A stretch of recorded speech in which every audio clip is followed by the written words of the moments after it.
Olá, Eliana Guimarães aqui. Passo a ler um artigo escrito pelo rabino messiânico Jonathan Cahn e traduzido por mim. Este artigo foi publicado em inglês pela revista Carisma. O título é O Evento Tectônico. O autor relata: Eu desembarquei do trem na Union Station. Estava em Washington, D.C. Era 28 de maio de 2015. Não planejei o momento, mas o dia viria a ser de fundamental importância. Foi o dia em que a Suprema Corte dos Estados Unidos ouviu o caso que iria decidir o futuro do casamento na América. Fui levado a ir para a Corte Suprema para orar.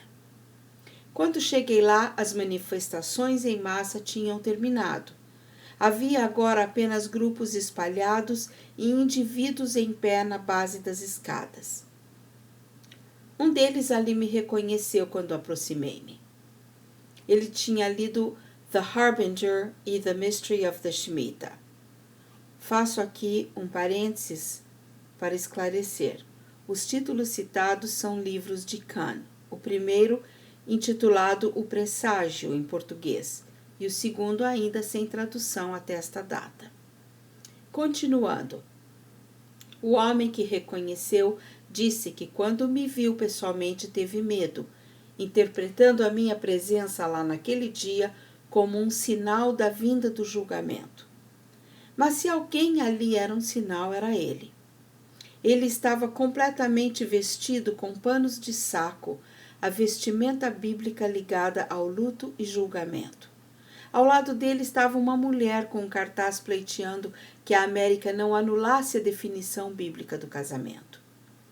Na noite seguinte eu falei no Capitólio em uma reunião de líderes e membros do Congresso. Eu sabia que aquela era uma hora profética e que eu precisava entregar uma mensagem profética. Dirigi minhas palavras não só aos participantes do evento, mas à Suprema Corte, ao presidente e à nação. Eu avisei que anular o que é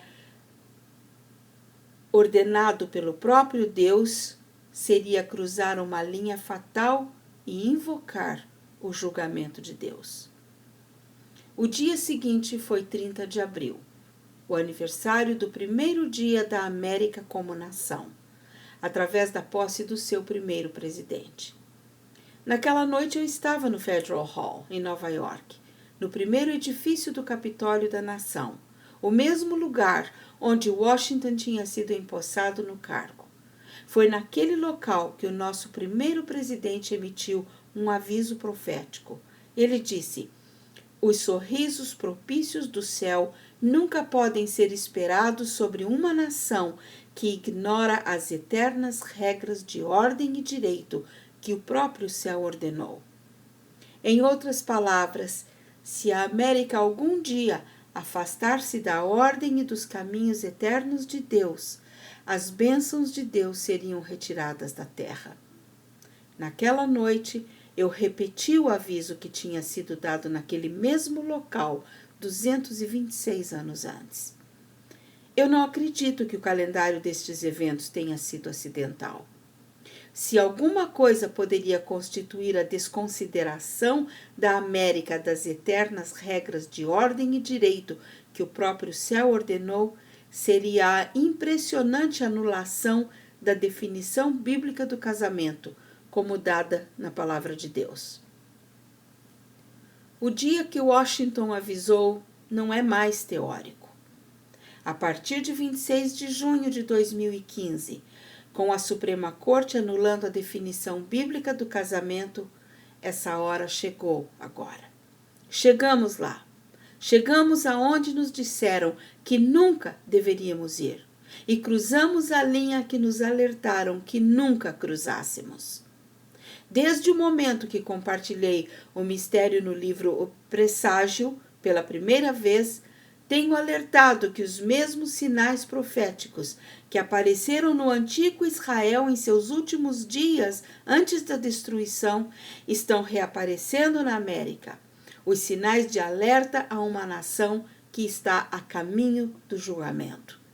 O Presságio e o Mistério do Shemitah, título em livre tradução, chegaram a milhões de pessoas e muitas têm chegado ao arrependimento e à salvação. Mas eu acredito que, como resultado da mensagem sendo proclamada, a América evitaria o julgamento? Não. Eu acredito que haveria um avivamento em massa? Não, ainda não. Em vez disso, antes de Deus trazer o julgamento, ele manda o aviso. Como resultado de 11 de setembro, milhões se reuniram nas casas para cultos. E durante um tempo, parecia que poderia haver um reavivamento em nível nacional. Mas não houve reavivamento nacional. Não houve arrependimento. E sem arrependimento não pode haver reavivamento. E assim, não só não nos voltamos para Deus desde 11 de setembro, como radicalmente nos afastamos dele. Tão radicalmente e tão evidentemente que agora quebramos a ordem mais básica da criação de Deus, a união do masculino com o feminino. E não só quebramos, nós celebramos a sua quebra e nos deleitamos com a sua destruição. Um dos últimos sinais que precedem o julgamento de uma nação é o de profanação. O arco-íris é um vaso sagrado de Deus, um sinal sagrado da sua aliança. Mas nós agora tomamos esse sinal sagrado da aliança e o profanamos, usando-o como um vaso para profanar a aliança do casamento, um sinal profanado para uma aliança profanada. E enquanto nosso primeiro presidente advertiu a América a nunca desconsiderar as eternas regras de ordem de Deus, o nosso mais recente presidente não só defendeu fazer exatamente isso, mas fez com que as paredes da Casa Branca fossem iluminadas com as cores do arco-íris, símbolo sagrado de Deus, para celebrar a profanação da ordem sagrada de Deus. A Casa Branca americana tornou-se agora um instrumento de profanação. O livro O Presságio revela o modelo bíblico que terminou nos últimos dias do Israel antigo, o de uma nação responder ao julgamento e misericórdia de Deus com desafio. O arco-íris é um sinal da misericórdia de Deus face ao julgamento. Ele tornou-se o símbolo do nosso desafio a Deus. Quanto mais podemos fazer diante de Deus para provocar o seu julgamento? Não se engane. O que aconteceu na Suprema Corte neste verão constituiu uma mudança sísmica que vai ter profundas ramificações para o futuro da América, não concernente ao casamento, mas à cultura, à sociedade, à lei, à educação, à liberdade religiosa, à perseguição, à apostasia e julgamento. Foi um evento tectônico suficiente para provocar um julgamento tectônico. Eu acredito que um grande abalo está chegando. Isso significa que não há nenhuma esperança para a América? Não. A exigência de Deus é o julgamento, mas seu coração é a salvação. Em vez disso, os Estados Unidos se ensurdeceram tanto à voz de Deus que a única maneira que podem ouvir agora é se Deus gritar. Existe esperança.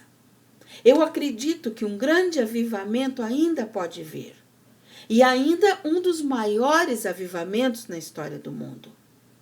Entretanto, não acredito que ele virá sem um abalo, mas sim através de um abalo. E se 11 de setembro foi o grito do céu para acordar uma nação em perigo de julgamento, Deus nos ajude se agora, em nosso estado muito mais profundo e atrevido de apostasia, o grito de despertar necessário faça com que o grito de 11 de setembro pareça um sussurro. Devemos orar por avivamento, que não importa o que aconteça, o avivamento venha.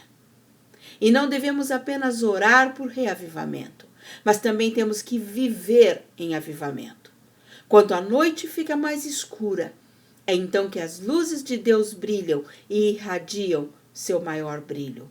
E então elas iluminam o mundo. Se o mundo está indo de mal a pior, então é hora de o povo de Deus ir de bom a ótimo. Estes são os dias que produzem grandeza. É hora de nos comprometermos a ficar mais fortes, a ceder menos ao mundo, a sermos mais consagrados com um único pensamento e com mais fogo do que nunca para Deus, para que possamos brilhar como luzes na escuridão, para proclamar o único nome pelo qual devemos ser salvos: Yeshua, Jesus, o Messias, a luz do mundo, a glória de Israel e a única esperança que a América e o mundo ainda têm. Que Deus nos abençoe.